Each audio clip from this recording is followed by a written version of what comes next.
Several ways to milk players out of additional money they thought they wouldn't have to spend after they bought the game would be energy bars, reducing timers, and the existence of currency in a game that can't be earned without your credit card. But what exactly are we talking about when we talk about pay to win? It's where a game lets you buy better gear, better weapons, resulting in the game becoming largely unbalanced, even for people who have skill in the game without paying.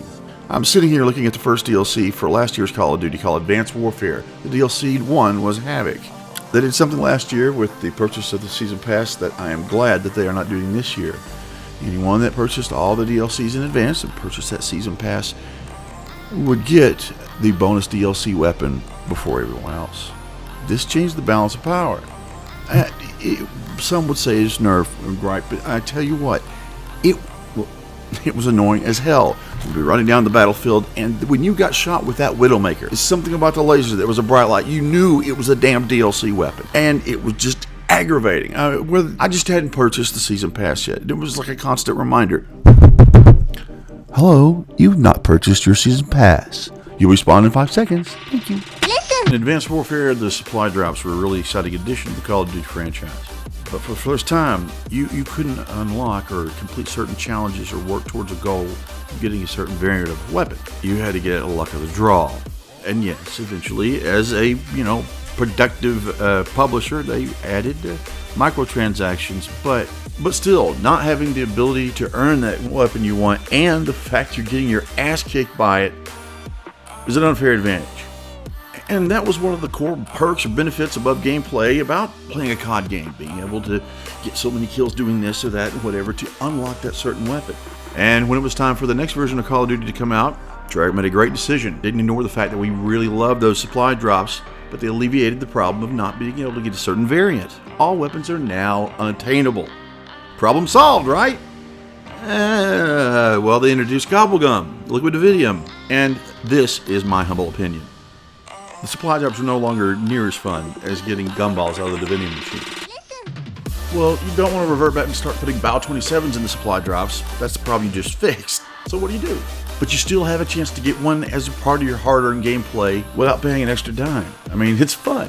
Now, I realize everyone likes different things about supply drops, like from Advanced Warfare. I've already mentioned how I was impressed with the improvements that made in Treyarch from there as far as not having weapon variants and supply drops. One thing I just never really got into, and I'm just my humble opinion, there are body armor, leg pieces, and whatnot. When there's so many, I could care less about it, and nothing agitates me more than getting, an epic, a rare, a legendary, and it's just, if I can actually get one of those legendaries, I want it to be a gun, or I want it to be a gesture, or something neat, or a calling card. Those are really cool. And some of those things may not be as fun for you as it is for me. Like the gestures. I look forward to getting every little gesture can, but it's taking forever. I kind of wish I could just buy one outright, but then again, that just defeats the whole...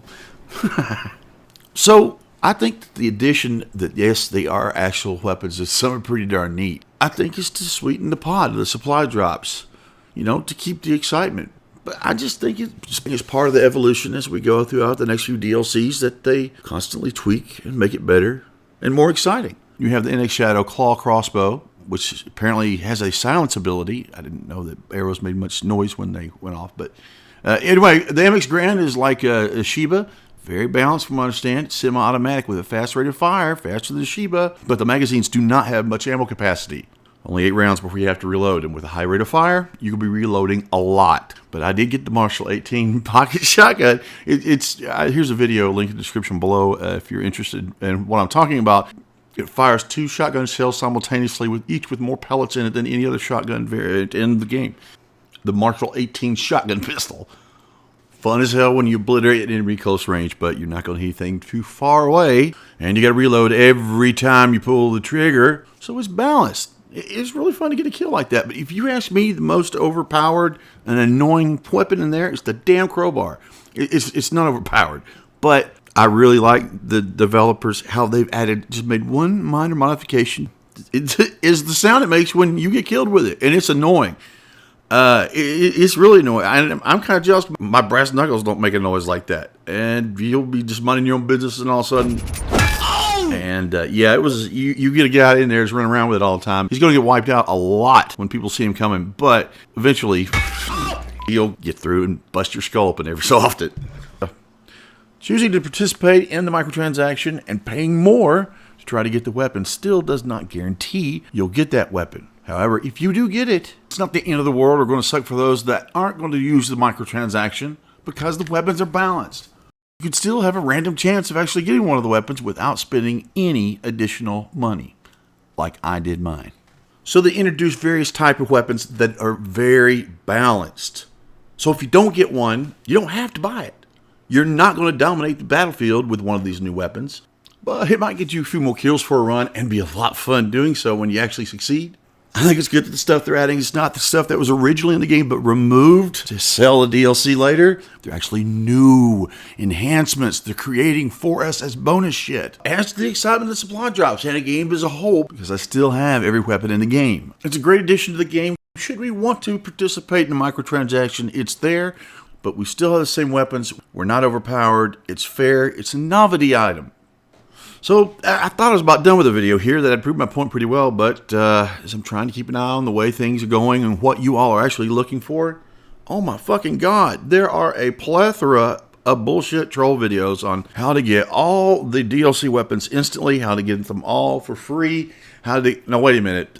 You can get the DLC weapons for free. All you got to do is go to some website off YouTube, download a gazillion fucking applications on your phone, then you get $5. Spend another 3 days, you'll get another gift card, and in 5 years, you'll have all the DLC weapons. Apparently, there is a big desire for you all want to get these so bad because there are a lot of scrupulous creators out there making bullshit. No one I've ever heard of, I don't mention any names, but yeah, I mean, there's just like a lot of videos out there. There's even one guy that was like during the video telling you how you could instantly get a DLC weapon. As he goes through and progresses the step, he actually says he had to pay $200 before he could get it himself. Fortunately, some of them aren't that bright. You have to excuse me. It's been a long day of watching annoying videos. So, that is this week's episode of the Dark Matter Free COD Point Glitch Easter Egg, confirmed Flying KN-44 Hidden Mark III Ray Gun, Unlimited Perkaholic Zombie Liquid Dividend Farming DLC 2 leaked info, the Giant Missing Mainstream Easter Egg confirmed, sponsored by PhD Flopper Gumball video. Thanks for watching.